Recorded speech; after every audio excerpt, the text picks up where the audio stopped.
ఓం శాంతి. ఈరోజు మురళి డేట్ 21 జనవరి 2026. బాబా చెప్తున్నారు, మధురమైన పిల్లలు, ఒక్క తండ్రి స్మృతి ద్వారా మీరు సుప్రీంగా తయారవ్వాలి. పొరపాటును కూడా ఇంకెవ్వరిని స్మృతి చేయరాదు. ప్రశ్న: తండ్రితో ఏ ఆశను పెట్టుకోకుండా కృపను కోరుకునే బదులు స్వయమే శ్రమ చేయాలి. జవాబు: పాత శరీరానికి ఏదైనా కర్మభోగం ఉంటుంది. దివాలా తీశారు లేదా జబ్బు పట్టారు. అప్పుడు తండ్రి అంటారు, ఇదైతే మీ లెక్కాచారము. ఇందులో బాబా ఏదైనా కృప చూపించాలనే ఆశ పెట్టుకోకండి. మీరు శ్రమ చేసి యోగ బలంతో పని జరిపించండి. స్మృతితోనే ఆయుష్ పెరుగుతుంది. కర్మభోగం సమాప్తమవుతుంది. ప్రాణాల కంటే కూడా ప్రియమైన తండ్రిపై ఎంత ప్రేమ ఉంటుందో అంత స్మృతి ఉంటుంది మరియు కళ్యాణం అవుతూ ఉంటుంది. ఓం శాంతి. అనంతమైన తండ్రి కూర్చుని పిల్లలకు అర్థం చేయిస్తున్నారు. మధురమైన పిల్లలు, స్వయాన్ని ఆత్మగా భావించి మీ తండ్రినైన నన్ను స్మృతి చేయండి మరియు మీ ఇంటిని స్మృతి చేయండి. దానిని టవర్ ఆఫ్ సైలెన్స్ అంటారు. టవర్ ఆఫ్ సుఖం. టవర్ చాలా ఎత్తుగా ఉంటుంది. మీరు అక్కడికి వెళ్ళటానికి పురుషార్థం చేస్తున్నారు. ఉన్నతాతి ఉన్నతమైన టవర్ ఆఫ్ సైలెన్స్లోకి మీరు ఎలా వెళ్ళగలరు అనేది కూడా టవర్లో ఉండే తండ్రి కూర్చుని నేర్పిస్తున్నారు. పిల్లలు, స్వయాన్ని ఆత్మగా భావించండి. ఆత్మలమైన మేము శాంతిధామ నివాసులము. అది తండ్రి ఇల్లు. నడుస్తూ తిరుగుతూ దీనిని అలవాటు చేసుకోవాలి. స్వయాన్ని ఆత్మగా భావించండి. శాంతిధామము, సుఖధామంను గుర్తు చేసుకోండి. ఇందులోనే శ్రమ ఉందని తండ్రికి తెలుసు. ఎవరు ఆత్మాభిమానిగా ఉంటారో వారిని మహావీరులని అంటారు. స్మృతి ద్వారానే మహావీరులుగా సుప్రీంగా అవుతారు. సుప్రీం అనగా శక్తివంతుడు. స్వర్గానికి యజమానిగా చేసే బాబా, విశ్వానికి అధిపతిగా చేసే బాబా మమ్మల్ని చదివిస్తున్నారు అని పిల్లలకు సంతోషం ఉండాలి. ఆత్మ యొక్క బుద్ధి తండ్రి వైపుకు వెళ్ళిపోతుంది. ఇదే ఆత్మకు ఒక్క తండ్రిపై ఉన్న ప్రేమ. ఉదయమే లేచి తండ్రితో మధురాతి మధురంగా మాట్లాడండి. బాబా, మీరైతే అద్భుతం చేస్తున్నారు. మీరు మమ్మల్ని స్వర్గానికి యజమానిగా చేస్తారని స్వప్నంలో కూడా లేదు. బాబా, మేము మీ శిక్షణ అనుసారం తప్పక నడుస్తాము. ఏ పాపకర్మ చేయము. బాబా ఎలాంటి పురుషార్థం చేస్తారో దానిని పిల్లలకు కూడా వినిపిస్తారు. శివబాబాకు లెక్కలేనంత మంది పిల్లలున్నారు కనుక రావాల్సి వస్తుంది కదా. ఎంతమంది పిల్లల సంభాలన జరుగుతుంది. ఇక్కడ మీరు ఈశ్వర్య పరివారంలో కూర్చుని ఉన్నారు. తండ్రి సన్ముఖంలో కూర్చుని ఉన్నారు. మీతోనే తింటాను, మీతోనే కూర్చుంటాను. శివబాబా ఇతనిలో వచ్చి చెప్తున్నారు, మధురమైన పిల్లలు, నన్నొక్కరినే స్మృతి చేయండి. దేహ సహితంగా దేహ సంబంధాలన్నీ మర్చిపోండి. ఇది అంతిమ జన్మ. ఈ పాత ప్రపంచం, పాత దేహం సమాప్తమైపోనున్నది. మీరు మరణించారంటే ప్రపంచం మరణించినట్లే అనే గాయనం కూడా ఉంది. పురుషార్థం కోసం కొద్దిపాటి సంగమ సమయం ఉంది. బాబా, ఈ చదువు ఎంతవరకు నడుస్తుంది అని పిల్లలు ప్రశ్నిస్తారు. దైవీ రాజధాని స్థాపన అయ్యే వరకు వినిపిస్తూ ఉంటాము. తర్వాత కొత్త ప్రపంచంలోకి ట్రాన్స్ఫర్ అవుతారు. ఇది పాత శరీరం కనుక ఏదో ఒక కర్మభోగం నడుస్తూనే ఉంటుంది. ఇందులో బాబా సహాయం చేయాలి అనే ఆశ పెట్టుకోకూడదు. దివాలా తీశారు, జబ్బు పడ్డారు. తండ్రి చెప్తారు, ఇది మీ లెక్కాచారం. అయినా కూడా యోగం ద్వారా ఆయువు పెరుగుతుంది. మీ శ్రమ మీరు చేయండి. కృప చూపమని వేడుకోకండి. తండ్రిని ఎంత స్మృతి చేస్తారో అందులోనే మీ కళ్యాణం ఉంది. ఎంత వీలైతే అంత యోగబలంతో పని జరిపించుకోండి. నన్ను కనురెప్పల్లో దాచుకోండి అని పాడతారు కూడా కదా. ప్రియమైన వస్తువును కంటి పాప ప్రాణప్రదమైనదని అంటారు. ఈ తండ్రి అయితే చాలా ప్రియమైన వారు, కానీ గుప్తంగా ఉన్నారు. వారిపై ఎంత ప్రేమ ఉండాలి అంటే ఆ విషయం అడగనే అడగకండి. పిల్లలు తండ్రిని కనురెప్పలలో దాచుకోవాలి. కనురెప్పలు అంటే ఈ స్థూలమైనవి కాదు. ఇదైతే బుద్ధిలో గుర్తుంచుకోవాలి. అత్యంత ప్రియమైన నిరాకార తండ్రి మమ్మల్ని చదివిస్తున్నారు. వారు జ్ఞానసాగర్లు, సుఖసాగర్లు, ప్రేమసాగర్లు. ఇటువంటి అత్యంత ప్రియమైన తండ్రిపై ఎంత ప్రేమ ఉండాలి? పిల్లలకు ఎంత నిష్కామ సేవ చేస్తారు. పతిత శరీరంలో వచ్చి పిల్లలైన మమ్మల్ని వజ్ర సమానంగా తయారు చేస్తారు. ఎంత మధురమైన బాబా! మరి పిల్లలు కూడా ఇలా మధురంగా తయారవ్వాలి. ఎంత నిరాహంకారతతో బాబా పిల్లలైన మీకు సేవ చేస్తారు. కనుక పిల్లలైన మీరు కూడా ఇంత సేవ చేయాలి. శ్రీమతంను అనుసరించాలి. ఎక్కడైనా తమ మతంను చూపించినట్లయితే అక్కడ మీ అదృష్టానికి అడ్డుగీత పడిపోతుంది. బ్రాహ్మణులైన మీరు ఈశ్వర్య సంతానము, బ్రహ్మ పిల్లలైన మీరు సోదరి సోదరులు. ఈశ్వరునికి మనవళ్ళు మనవరాళ్ళు. వారి నుండి వారసత్వం తీసుకుంటున్నారు. ఎంత పురుషార్థం చేస్తారో అంత పదవి పొందుతారు. ఇందులో సాక్షిగా ఉండటానికి కూడా చాలా అభ్యాసం చేయాలి. బాబా చెప్తున్నారు, మధురమైన పిల్లలు, హే ఆత్మలు, ఒక్క నన్నే స్మృతి చేయండి. పొరపాటున కూడా తండ్రిని తప్ప మరెవ్వరినీ స్మృతి చేయరాదు. బాబా, నాకైతే మీరు ఒక్కరే అని మీరు ప్రతిజ్ఞ చేశారు. మేము ఆత్మలము, మీరు పరమాత్మ. మీ నుండే వారసత్వం తీసుకోవాలి. మీ నుండే రాజయోగం నేర్చుకుంటున్నాము. తద్వారా రాజ్యభాగ్యం పొందుతాము. మధురమైన పిల్లలు, ఇది అనాది డ్రామా అని మీకు తెలుసు. ఇందులో ఓటమి గెలుపుల ఆట నడుస్తుంది. ఏది జరుగుతుందో అది సరిగ్గా ఉంది. రచయితకు డ్రామా అంటే తప్పక ఇష్టం ఉంటుంది కదా. కనుక రచయిత యొక్క పిల్లలకు కూడా ఇష్టమవుతుంది. ఈ డ్రామాలో కేవలం ఒకేసారి తండ్రి ప్రాణప్రదమైన ప్రియాతి ప్రియమైన పిల్లల వద్దకు సేవ చేయటానికి వస్తారు. తండ్రికి పిల్లలందరూ ప్రియమైన వారే. సత్యుగంలో కూడా అందరూ ఒకరికొకరు చాలా ప్రేమగా ఉంటారని మీకు తెలుసు. జంతువులలో కూడా ప్రేమ ఉంటుంది. ప్రేమగా ఉండని జంతువు అంటూ ఏదీ ఉండదు. పిల్లలైన మీరు ఇక్కడ మాస్టర్ ప్రేమ సాగరులుగా తయారవ్వాలి. ఇక్కడ తయారైతే ఆ సంస్కారం అవినాశిగా అయిపోతుంది. బాబా చెప్తున్నారు, కల్పకృతం వలె మళ్ళీ అదే విధంగా ప్రియమైన వారిగా తయారు చేయటానికి వచ్చాను. ఎప్పుడైనా ఏ పిల్లలైనా కోపంతో కూడిన మాటలు వింటే తండ్రి ఏమని శిక్షణిస్తారు అంటే, పిల్లలు కోపం చేసుకోవటం మంచిది కాదు. దీని ద్వారా మీరు కూడా దుఃఖితులవుతారు, ఇతరులను కూడా దుఃఖపెడతారు. తండ్రి సదాకాలానికి సుఖం ఇచ్చేవారు. మరి పిల్లలు కూడా తండ్రి సమానంగా తయారవ్వాలి. ఒకరికొకరు ఎప్పుడూ దుఃఖం కలిగించుకోరాదు. శివబాబా పాత్రయే స్మరణీయ ప్రభువు అనగా రాత్రిని పగలుగా లేక ఉదయంగా చేసేవారని పిల్లలైన మీకు తెలుసు. అనంతమైన తండ్రిని సాయి అని అంటారు. వారు ఒక్కరే సాయి బాబా. భోలానాథ్ శివ్ బాబా, వారి పేరే భోలానాథుడు. బోలీ బోలీ అంటే అమాయక కన్యలు మాతలపై జ్ఞాన కలసం ఉంచుతారు. వారినే విశ్వానికి యజమానులుగా చేస్తారు. ఎంత సహజమైన ఉపాయం చెప్తారు. ఎంతో ప్రేమతో మీ జ్ఞాన పాలన చేస్తారు. ఆత్మను పావనంగా చేసుకునేందుకు స్మృతి యాత్రలో ఉండండి. యోగ స్నానం చేయాలి. జ్ఞానం అనేది చదువు. యోగ స్నానంతో పాపాలు భస్మమవుతాయి. స్వయాన్ని ఆత్మగా భావించి అభ్యాసం చేస్తూ ఉండండి. ఈ దేహాహంకారం పూర్తిగా తెగిపోవాలి. యోగంతోనే పవిత్రంగా సతోప్రధానంగా అయి బాబా వద్దకు వెళ్ళిపోవాలి. చాలామంది పిల్లలు ఈ విషయాలను మంచి రీతిగా అర్థం చేసుకోరు.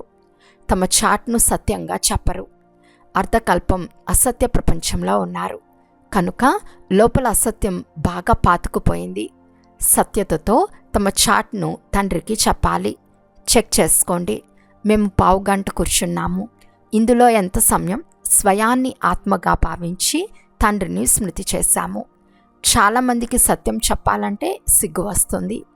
ఇంత సర్వీస్ చేశాము, ఇంతమందికి అర్థం చేయించాము అనైతే వెంటనే చెప్తారు. కానీ స్మృతి చాట్ ఎంత ఉందని సత్యం చెప్పరు. స్మృతిలో ఉండని కారణంగా ఎవరికీ మీ బాణం తగలదు. జ్ఞాన ఖడ్గంలో పదును నిండదు.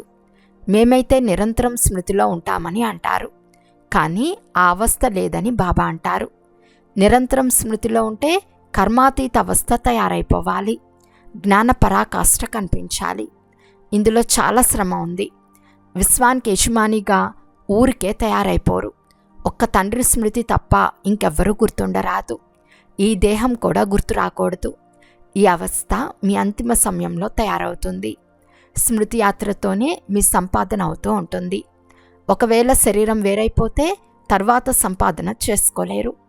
భలే ఆత్మ సంస్కారం తీసుకెళ్ళవచ్చు, కానీ మళ్ళీ స్మృతి ఇప్పించడానికి టీచర్ అయితే కావాలి కదా.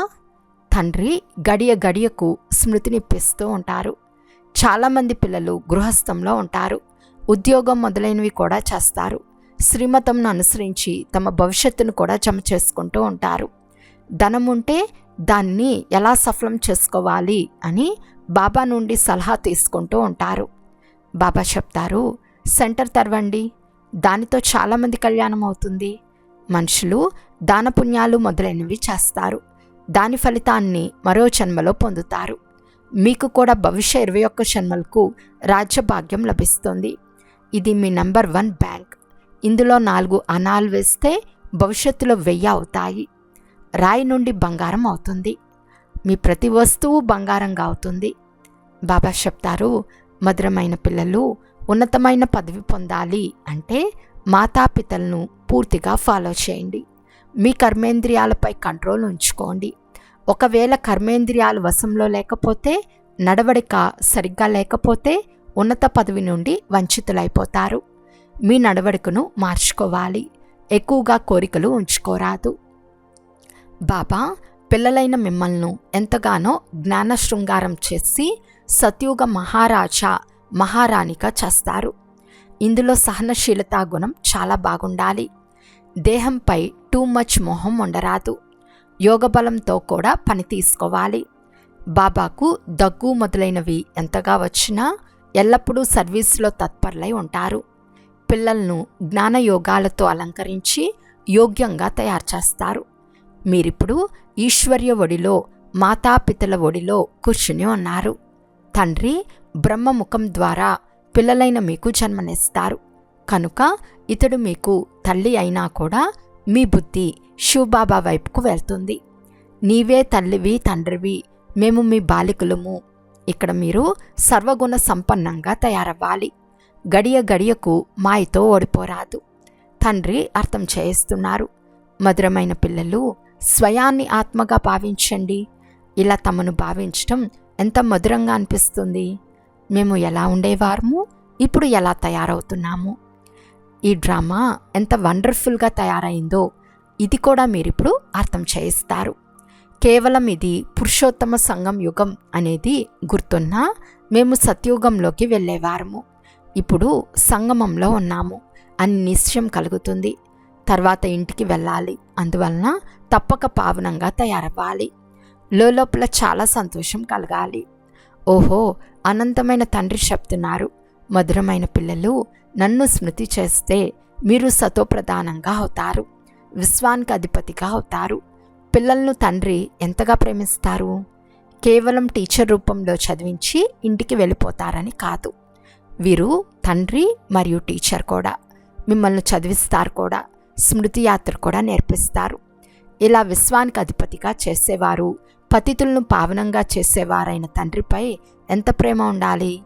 ఉదయం లేస్తూనే మొట్టమొదట శివబాబాకు గుడ్ మార్నింగ్ చెప్పాలి. గుడ్ మార్నింగ్ అనక స్మృతి చేస్తే చాలా సంతోషంలో ఉంటారు. మేము ఉదయం లేచి అనంతమైన తండ్రిని ఎంత స్మృతి చేస్తున్నాము అని పిల్లలు తమ హృదయాన్ని ప్రశ్నించుకోవాలి. మనుషులు భక్తి కూడా ఉదయమే చేస్తారు కదా. భక్తి ఎంతో ప్రేమతో చేస్తారు, కానీ పిల్లలు ప్రాణప్రదంగా అధికమైన ప్రేమతో స్మృతి చేయరని తండ్రికి తెలుసు. ఉదయం లేచి బాబాకు గుడ్ మార్నింగ్ చెప్పండి. జ్ఞానచింతనలో ఉంటే సంతోషపు పాదరస మట్టం పెరగాలి. తండ్రికి గుడ్ మార్నింగ్ చెప్పకపోతే పాపాల భారం ఎలా దిగుతుంది. ముఖ్యమైనదే స్మృతి. దీని ద్వారా భవిష్యత్తు కోసం చాలా గొప్ప సంపాదన జరుగుతుంది. కల్పకల్పాంతరాలు ఈ సంపాదన పనికొస్తుంది. చాలా ధైర్యం, గంభీరత, తెలివితో స్మృతి చేయాల్సి ఉంటుంది. మేము బాబాను చాలా స్మృతి చేస్తామని పై లెక్కతో చెప్పేస్తారు. కానీ యాక్యురేట్గా స్మృతి చేయటంలో శ్రమ ఉంది. తండ్రిని ఎక్కువ స్మృతి చేయువారికి కరెంట్ ఎక్కువ లభిస్తుంది. ఎందుకంటే స్మృతితో స్మృతి కలుస్తుంది. యోగము, జ్ఞానము 2 విషయాలు. యోగం సబ్జెక్ట్ వేరు, చాలా భారీ సబ్జెక్ట్. యోగంతోనే ఆత్మ సతోప్రధానంగా తయారవుతుంది. స్మృతి లేకుండా సతోప్రధానంగా అవ్వటం అసంభవం. మంచి రీతిగా ప్రేమతో తండ్రిని స్మృతి చేస్తే ఆటోమేటిక్గా కరెంట్ లభిస్తుంది. ఆరోగ్యంగా అవుతారు. కరెంట్తో ఆయుష్ కూడా పెరుగుతుంది. పిల్లలు స్మృతి చేస్తే బాబా కూడా సర్చ్ లైట్ ఇస్తారు. పిల్లలైన మీకు తండ్రి ఎంత గొప్ప ఖజానా ఇస్తారు. అచ్చా, మధురాతి మధురమైన అపురూపమైన పిల్లలకు మాతాపిత బాప్దాదాల ప్రియ స్మృతులు మరియు గుడ్ మార్నింగ్. ఆత్మిక పిల్లలకు ఆత్మిక తండ్రి నమస్తే. ఆత్మిక తండ్రికి ఆత్మిక పిల్లల యొక్క ప్రియ స్మృతులు మరియు నమస్తే నమస్తే నమస్తే. ధారణ కొరకు ముఖ్య సారము. ఫస్ట్ పాయింట్, తండ్రిని చాలా ధైర్యము, గంభీరత, తెలివితో స్మృతి చేయాలి. స్మృతి యాక్యురేట్గా ఉంటే తండ్రి నుండి కరెంట్ లభిస్తుంది. ఆయువు పెరుగుతుంది. ఆరోగ్యంగా తయారవుతారు. సెకండ్ పాయింట్, ఉన్నత పదవి పొందాలి అంటే తమ నడవడికను సంస్కరించుకోవాలి. ఎక్కువ కోరికలు పెట్టుకోరాదు. కర్మేంద్రియాలపై పూర్తి కంట్రోల్ ఉంచుకోవాలి. మాతాపితలను పూర్తిగా ఫాలో చేయాలి. ఈరోజు వరదానము. సీ ఫాదర్, ఫాలో ఫాదర్ అనే మహామంత్రం ద్వారా ఏకరస స్థితిని తయారు చేసుకునే శ్రేష్ఠ పురుషార్థి భవ. సీ ఫాదర్, ఫాలో ఫాదర్ ఈ మంత్రంను సదా ఎదురుగా ఉంచుకుని ఎక్కే కలలోకి వెళ్తూ ఉండండి, ఎగురుతూ ఉండండి. ఎప్పుడూ కూడా ఆత్మలను చూడకండి. ఎందుకంటే ఆత్మలందరూ పురుషార్థులు. పురుషార్థుల్లో మంచి కూడా ఉంటుంది, కొంత లోటు కూడా ఉంటుంది. సంపన్నంగా ఉండరు. అందువలన ఫాలో ఫాదర్, అంతేకాని ఫాలో బ్రదర్ సిస్టర్ కాదు. ఎలాగైతే ఫాదర్ ఏకరసంగా ఉన్నారో అలా ఫాలో చేసేవారు స్వతహాగా ఏకరసంగా అయిపోతారు. స్లోగన్: పరచింతన ప్రభావంలోకి రాకుండా శుభచింతన చేసే శుభచింతక్ మనీగా అవ్వండి. అవ్యక్త సూచన: ఈ అవ్యక్త మాసంలో బంధన్ముక్తులుగా ఉండి జీవన్ముక్త స్థితిని అనుభవం చేయండి. ఎలాగైతే ఇతర స్థూల వస్తువులను ఎప్పుడు కావాలంటే అప్పుడు తీసుకొని ఎప్పుడు కావాలంటే అప్పుడు వదిలేస్తారో అలా దేహభావంను ఎప్పుడు కావాలంటే అప్పుడు వదిలేసి దేహీ అభిమానిగా అయిపోండి. ఏదైనా స్థూల వస్తువును వదిలేసినంత సరళంగా ఈ అభ్యాసం సరళమైపోవాలి. రచయిత ఎప్పుడు కావాలంటే అప్పుడు రచన యొక్క ఆధారం తీసుకోవాలి. ఎప్పుడు కావాలంటే అప్పుడు ఆధారాన్ని వదిలేయాలి. ఎప్పుడు కావాలంటే అప్పుడు అతీతంగా అవ్వాలి. ఎప్పుడు కావాలంటే అప్పుడు ప్రియంగా అయిపోవాలి. ఇంత బంధన ముక్తులుగా అవ్వండి. అచ్చా, ఓం శాంతి.